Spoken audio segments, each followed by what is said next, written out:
ਇਹ ਜਨਾਬ 5 ਸਾਲ ਪਹਿਲੇ ਇੱਕ ਨਜ਼ਮ ਮੈਂ ਸ਼ੇਅਰ ਕੀਤੀ ਸੀ ਫੇਸਬੁੱਕ 'ਤੇ ਅਤੇ ਅੱਜ ਫਿਰ ਸਾਹਮਣੇ ਆ ਗਈ। ਦੋਸਤਾਂ ਦੇ ਨਾਲ ਸ਼ੇਅਰ ਕਰਨਾ ਚਾਹਾਂਗਾ। ਇੱਕ ਪਰਦੇਸੀ ਆਪਣੀ ਦੋਸਤ ਨਾਲ ਸ਼ਿਕਵਾ ਪਿਆ ਕਰਦਾ ਏ।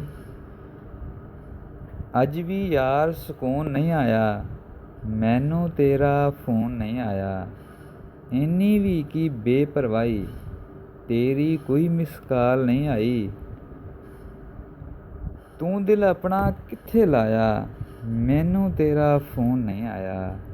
ਜੇ ਨਹੀਂ ਬੈਲੈਂਸ ਇੱਥੋਂ ਘੱਲਾਂ, ਫੇਰ ਕਰਾਂਗੇ ਰਜ ਰਜ ਗੱਲਾਂ।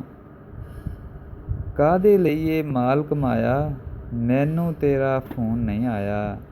ਜੇ ਦਿਲ ਕਿਧਰੇ ਲਾ ਬੈਠੀ ਏਂ, ਮੇਰੀ ਯਾਦ ਭੁਲਾ ਬੈਠੀ ਏਂ।